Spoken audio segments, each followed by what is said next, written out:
Guys, this is starting to be a problem. I'm starting to think that stalking is sexy because of the sexy new show on Lifetime You. We're going to be talking all about the second episode, so stay tuned. You're tuned in to AfterBuzz TV, the ESPN of TV talk.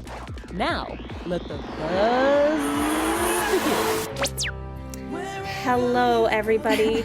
We just want you to know that wherever you go, wherever you do, Joe will be watching you, and hopefully you guys are watching us. We have so much to talk about for episode 2 of You on Lifetime.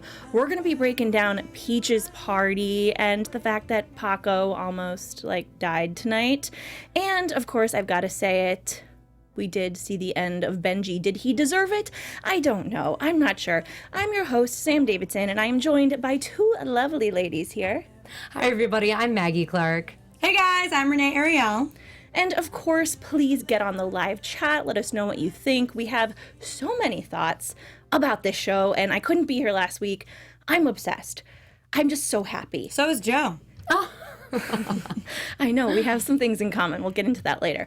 Overall thoughts of episode 2. Did it live up to episode 1 for you guys? Oh my gosh, I loved episode 2, and I've got to tell you guys that I've been reading the book. So I just started. I'm already halfway through because I cannot put it down. And this episode, I just was so hungry for it. I was so hungry to see what I had read in the book in action, and this episode did not disappoint. Yeah, I loved this episode. I'm slightly bummed so that I can't just binge it. All I want to do with this show is sit down and watch it for hours, kind of the way Joe watches Beck's social media for hours. That's all I want to do. I completely agree with you. I was on the way here, I talked to myself a little bit about the show, what am I going to talk to these ladies about? And I was like, I just wish it was bingeable. And I think it's going to be one of those things, how Riverdale, people didn't get super into it until it got put on Netflix. Same with Unreal, which was on Lifetime. People didn't figure it out until it's on Netflix. It just needs to be there to begin with because it needs to be binged. I love this episode. I liked Beck a little bit less. Oh, yeah. I think that's going to happen throughout the season, though, because we have this, we have her on a pedestal because Joe has her on a pedestal, so we're like, oh my god, she's so artsy and different and whatever. So I think throughout the season, when more of her character is revealed, we'll see her for what she actually is. Yeah, I feel like we can kind of identify with Beck, though, as a young woman trying to find her place in the world, struggling to pay her bills, struggling to find love, trying to make sure she's trendy. So I found her to be really relatable in this episode. I find her just relatable all in all, and I want to read the book so badly because I have no patience, but as your guys' moderator, I'm going to hold off because I do not trust myself. So when I beg you to know what happens, don't tell me. I will be a lockbox because I do not want to give anything away to anyone. I'll probably be like, let me buy you a bottle of wine. I'll try to bribe you by the end of the season. Okay, let's first start off by talking about Joe and Paco. He, sweet boy, has kind of found his new father figure in a way.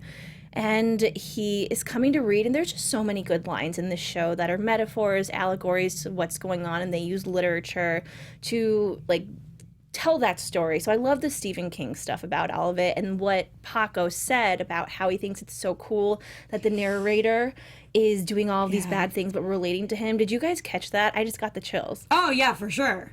That was a great moment. And you're just like, Ooh, Joe! definitely. Don't go in the Joe basement. is Frankenstein. Ooh. It's like that. Remember the old Goosebump book? Don't look in the basement or don't go in the basement? That's what it reminds me Is that why we were didn't always read so that. afraid? Yeah. 'cause Probably. Joe's keeping Beck's ex-boyfriend in there. Not even. Beck's ex-F-boy. Yeah, man. But poor Paco. Yeah, I just see kind of history replaying itself there because we saw the flashback of Joe when he was with Mr. Mooney, and Mr. Mooney was really cruel to him. But later Joe decided that Mr. Mooney was really teaching him these lifelong lessons and making him into a better man. So maybe he sees himself doing that to Paco. Obviously, That's it's the wrong idea. But I think in Joe's head, he thinks that he's grooming him to be a good man and follow in his footsteps because he thinks he's a good man. Where were Joe's parents? He was working there? Okay, I got the idea for some reason, and I think I'm wrong, but that man was, the old man was perhaps his grandfather or something. I thought that he was related to him, and that was some kind of family thing. People in the chat, I know you guys have read it, at least tell us, in the flashback that we see of the old man that, you know, Joe gets reprimanded by and locked in the cage in the bookstore, is that his grandfather? I can chime in. Okay, so they did go into this in the book. Wait, so but are they going to go into this in the show? Because I think it's yet to be revealed. I don't think I'm really giving anything away. Okay. Yeah.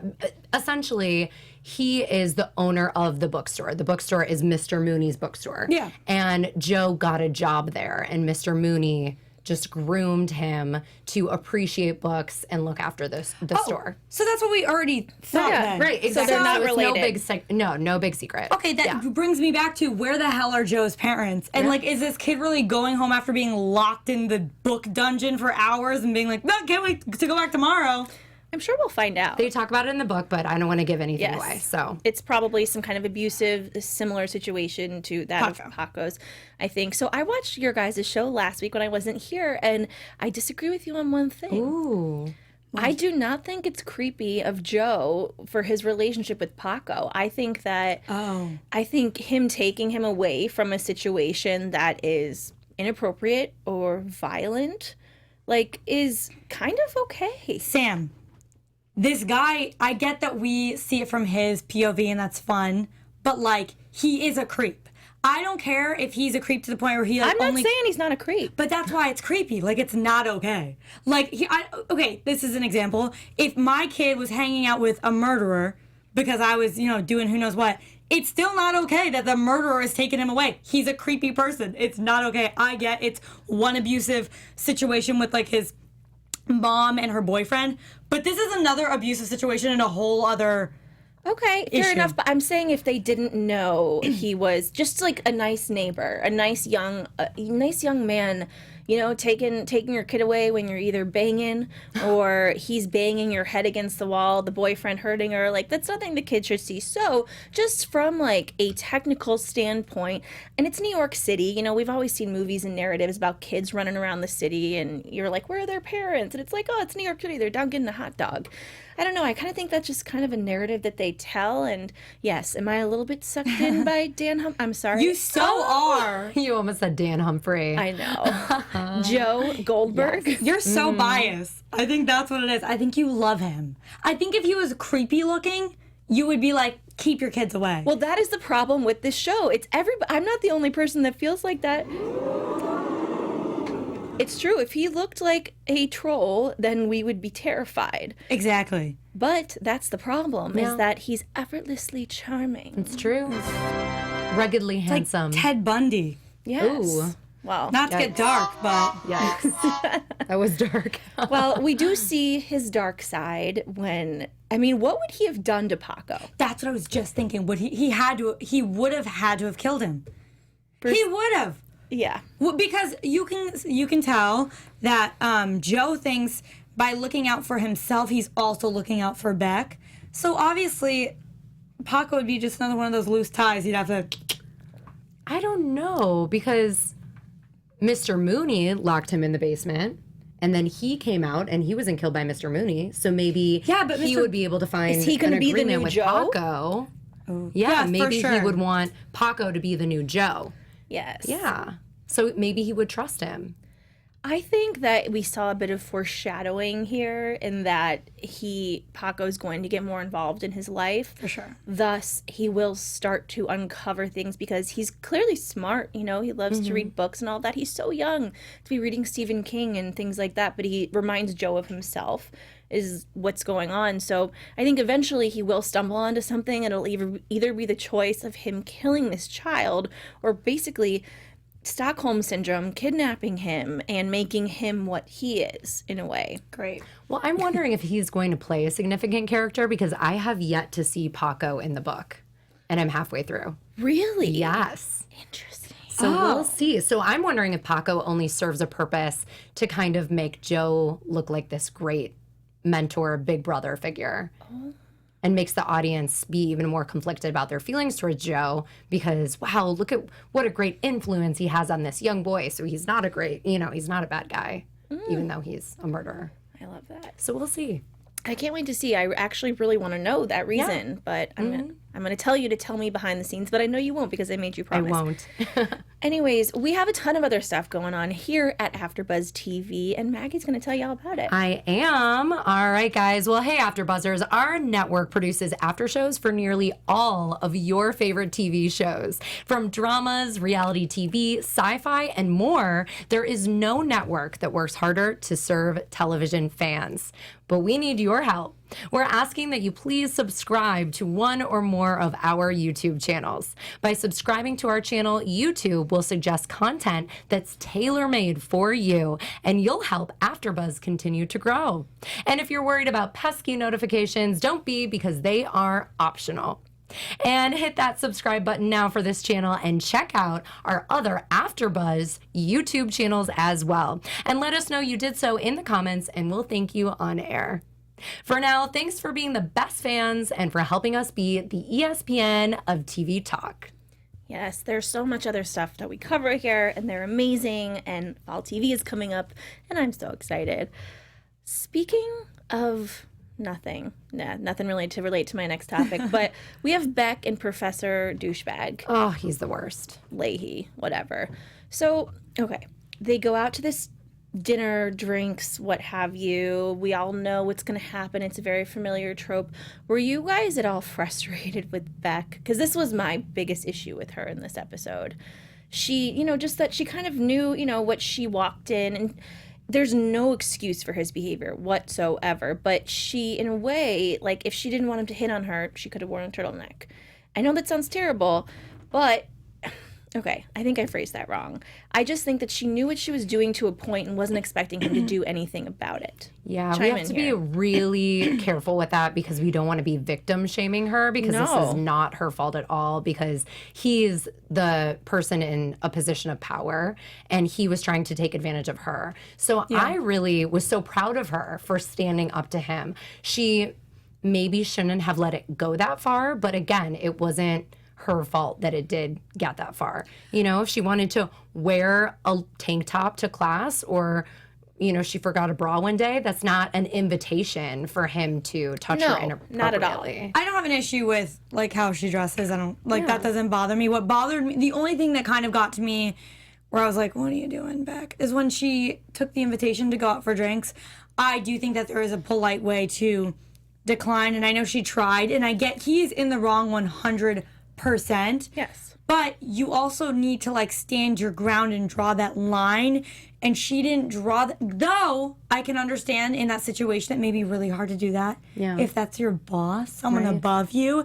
But I'm just happy she finally did draw the line. I just wish it happened a little bit sooner. Mm-hmm. Yeah, and I mean, I feel bad how I just said that. I don't mean that at all, because I've been in those situations, and I never in a million years ever victim shame, and I hate people that do. But in the narrative too that Joe gives, and even in the things that Benji says, it's they say things as though she knows what she's doing, what she's getting herself into. And there are women, and of course, sometimes even me, not often, but we use our sexuality if we want to get things.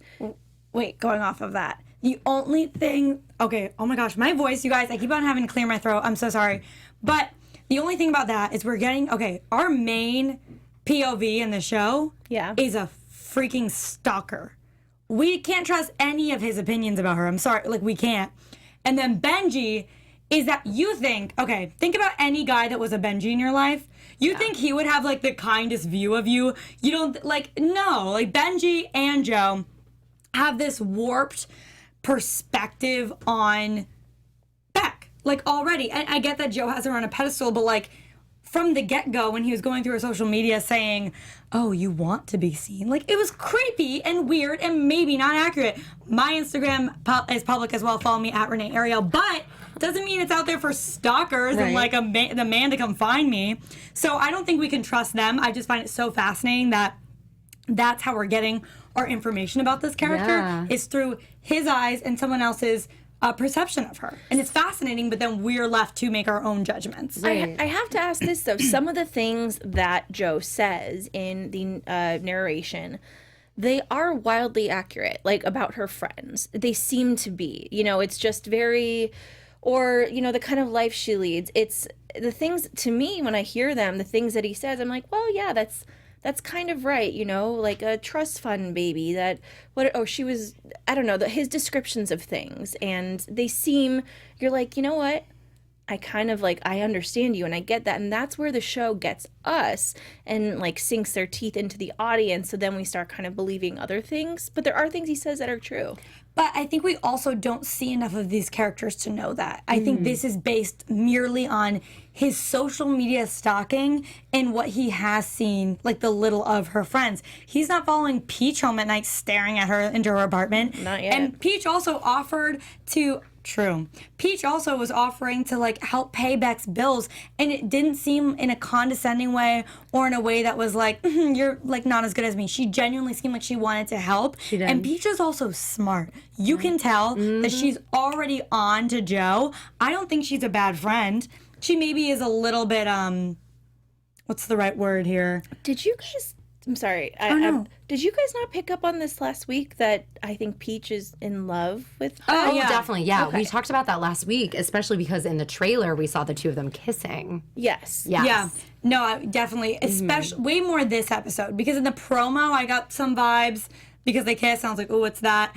And then last week's episode a little bit more, but then last night, full blown, like I don't doubt it. She really does seem to have feelings. Oh, definitely. So her intentions aren't completely, you know, like good just because, you know, she loves her. But that's not necessarily true, because you can love someone and still have pure intentions with them. Yeah, but if she was in love with her, would she really have given her the money to help her out? I don't know. Well, I don't know. but let's get into Peach. We have so Yes. much to talk about. Peaches And and Joseph, those two. So yes, she gives her this money, and she's was granddaughter JD Salinger. they didn't clarify. Yes, Oh, It's yet to That be was. determined. yet Yes. to be clarify if determined. it was the granddaughter. grandfather? Yes. Oh, I thought it Yet was. to be determined, Oh. according to the book. Oh, according to the book. Okay, so it's one of those very like nefarious kind of things. Like, oh, she's in this family. You know, it does happen a lot, I think, with trust fund-ish families, especially in New York City. There's that whole society, and it's like, oh, she's in the blah blah blah family, and you're like, it doesn't even matter. Like, they have a lot of money. Cool. And so she has this party when the anniversary of her parents' divorce. Oh my God, Yeah. Jesus. What a thing to celebrate. Oh man, if I But could have her- celebrated every year since I was 10 years old, I'd have a lot of parties and would probably be like a crazy person. Yeah, I wonder what like the birth of that party was. Like, I wonder if she was just really sad one day and she's like, I'm turning a negative into a positive, and then threw a big bash. Probably. Yeah, good for her. I think she was just a spoiled kid that when she probably grew up, her parents were like, yo, this isn't working anymore, we're gonna get divorced. And she was one of those that's like, the worst thing just happened to me, and your friend goes, well, who died? And they go, no, my parents got divorced. And I'm like, oh my God, I'm sorry for all those people out there who have had parents divorce at a late age and you've been very upset, but welcome to like half of the country's lives since they were children. So just saying. Just Her gonna throw house that is out there. pretty amazing.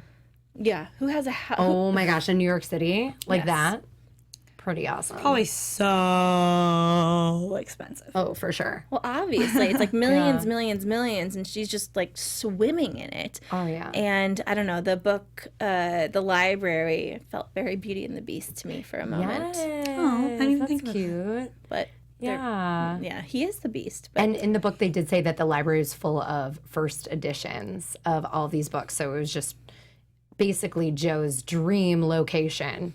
Yeah. and I do think that will come back around at some point. The book that he gave Paco, she's going to be like, you think I'm stupid? I know that book is missing. What was it, Oz? Was it Oz? Yeah, it was in the was just- Oz universe. It was in the Oz universe. Yeah. Yes. And Peach is very possessive of Beck, and I think we saw that as soon as she got to the party. She was like, oh, hey, Joseph, nice to meet you. I'm going to steal her away. And then took her away, and he's left to his own devices where he doesn't know anyone. Yeah, but I also blame Beck for that, because I would think if it were me and I brought someone, I would never just abandon them for what felt like most of the party. I felt like that was so rude. Yeah. It is really rooted, and you know we're gonna get into Benji and Joe next, but it's exactly kind of what he told him that she was like. And again, it's just not cool of Beck. I didn't love her in these moments. We have a couple drops of this girl Candace's name. Yep. The ex he 100% murdered. Yes. Did you not get murder vibes when, like, she was trying to find out why her friend just so suddenly ran away and was never heard from again? Because he murdered her. And the look... You think so? Oh, yeah, 100%. Maybe she just got freaked out because he was stalking her and she ran away. But, like, never talked to her friends again. And the way she said so suddenly Right? felt like a, you know? Well, yeah. And he was speechless. And this girl even, said, or I think her name was Maddie, she said, like, don't you think, and she was questioning him as though, don't you think that's weird? Like, it was so abrupt. And I think that she was inferring, like, oh my God, she could probably has been trying to reach out to Joe forever. Yeah. Yeah. But he has no social media footprint except on other people's social medias. And He definitely used to have one. I guarantee it. Really? Ooh. Theories. oh, a okay, good now thought. I've got some going too. Okay. So yeah, Beck gets him out of it, and I have this like desire and want, and I know that if I haven't read the book, it's just going to be completely absurd or I'm going to be spot on. But I want them to be some kind of Bonnie and Clyde together. Like, there's only some way that they can be together, and it's if she's bad too. And from Elizabeth Lau, that we know, she was on the show Dead of Summer that me and Renee did, and she was like a total psycho by the end of it. I called it. Do you remember that? Yeah. I love bringing up times that I was right. Not even the same show, and I'm like, remember that time? Prediction came true. I do it all the time. But yeah, she was like really dark and scary. And I talked about this last week on TV Pilot Reviews, where we reviewed the show here at AfterBuzz. Check it out.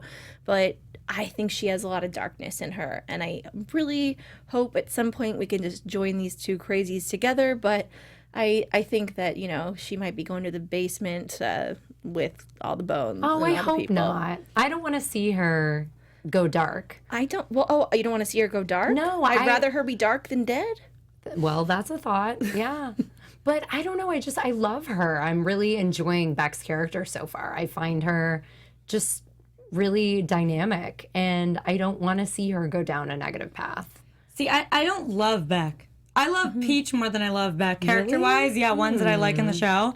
Like, it's so fun. And the thing is, I love this show so far, but there's not a character who I'm, like, completely drawn to off the bat. I feel like Beck really needs to stand up for herself more and, like, have a backbone and find out who she is. And I think Joe needs to stop being a psycho stalker. So I was really proud of Beck, though, when she did stand up for herself. About time, yes. Because, you know what? Honestly, I was scared because when she was in the professor's office and she shut the door, You thought they were gonna sleep I together? thought, oh my gosh, she's going to start taking off her clothes. No way. I thought for sure that was going to happen. So I was so proud of her that she said, you know what? I'm about to blow this up on social media. You better change your mind because I'm going to expose you. Yeah, she's like, me too. I mean, honestly, though, I get it. But the thing, see, you guys aren't even realizing that you're also being manipulated by the narrative, which is because, so Joe says to her in the scene, what do you say? You must have teeth. You must have fangs. Like, and they must be sharp. Yeah. And so he does it. She does it essentially because, he's kind of telling her what to do. And so she's like, okay, I'm doing it. And then I think that's just going to continue to happen because he helped her at this one point in a way that she wanted to be helped. She didn't want to take somebody's money. So she's going to start to trust him because she's thinking this worked. And then, I'm hoping it just becomes some crazy thing where they're both doing crazy things. I went to the Paley Fest panel last week, and the writer of the book was there, the creator of the show were there, and they're like, this isn't a love story, guys, just so you know. This isn't a story about good people.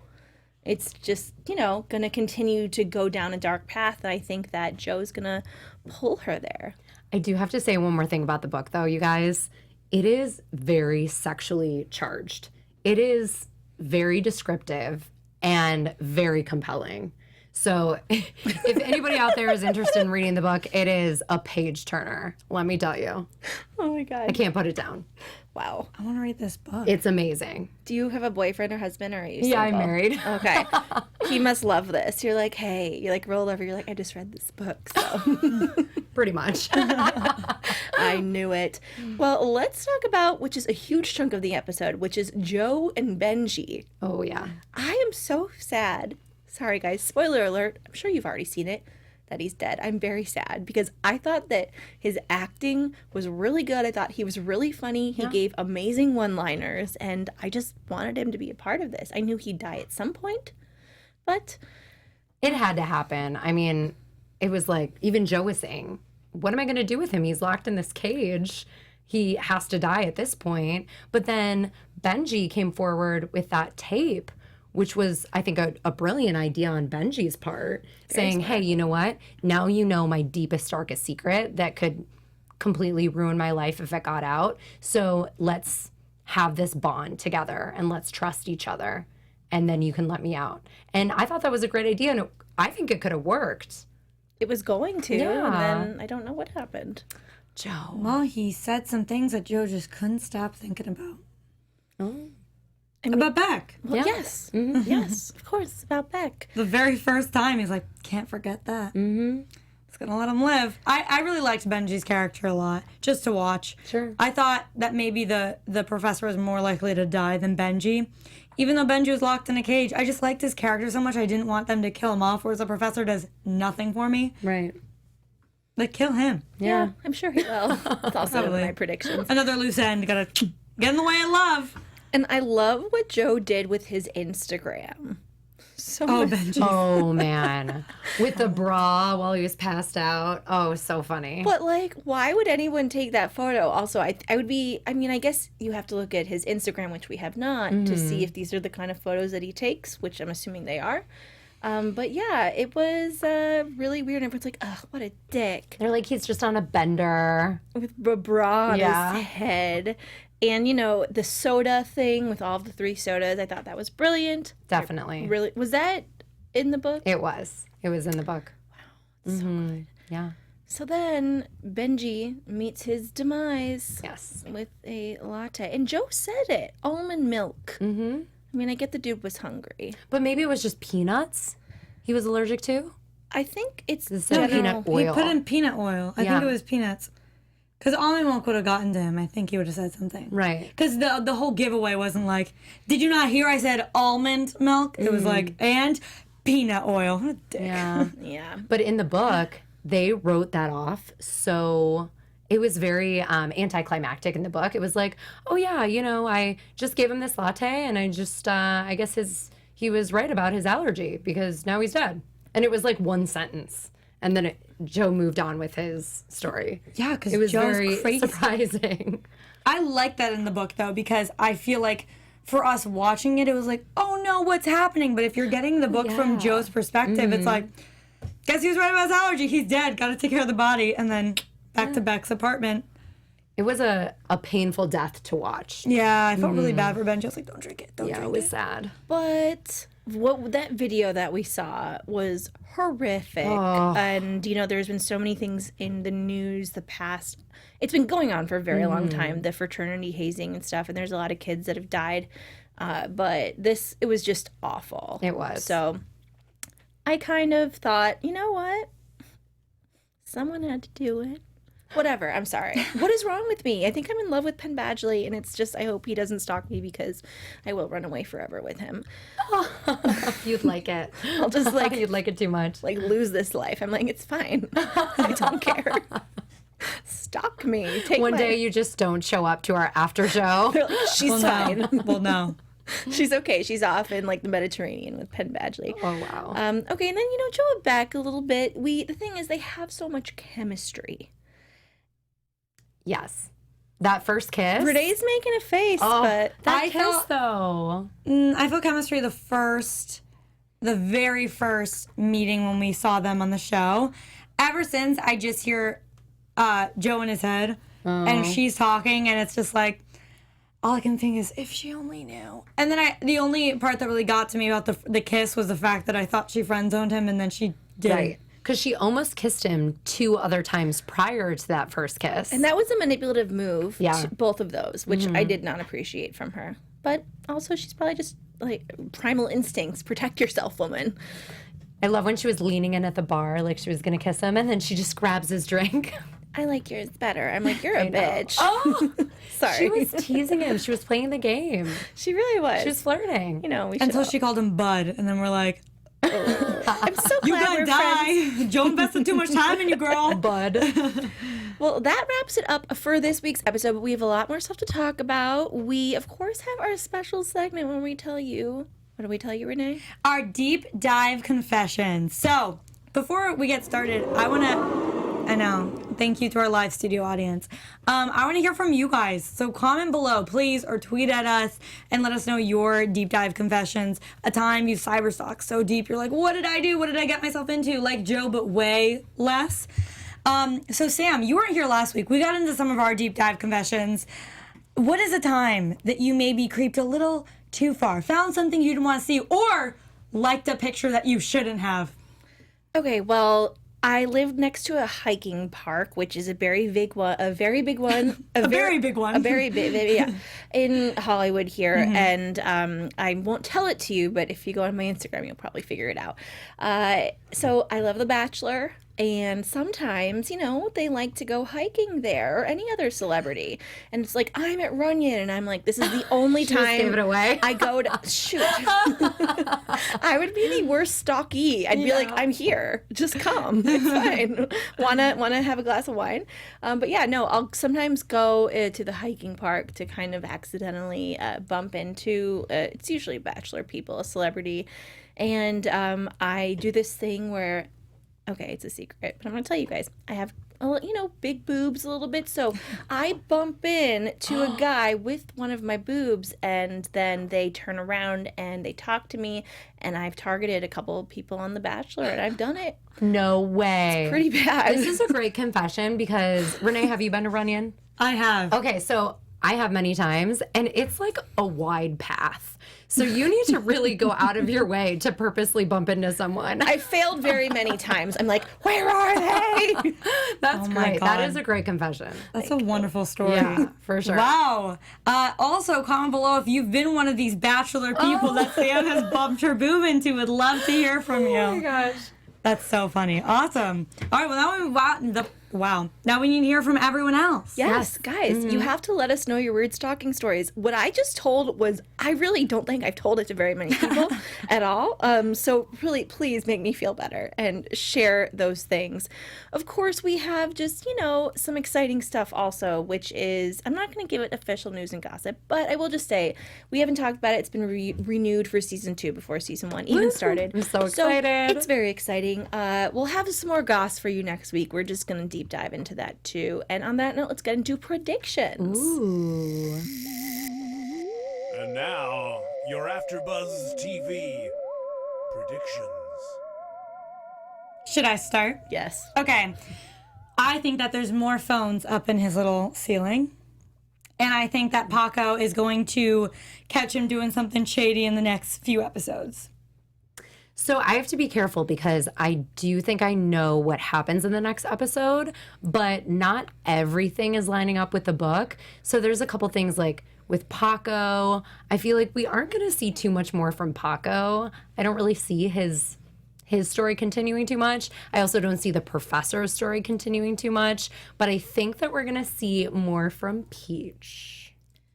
Peaches. Okay.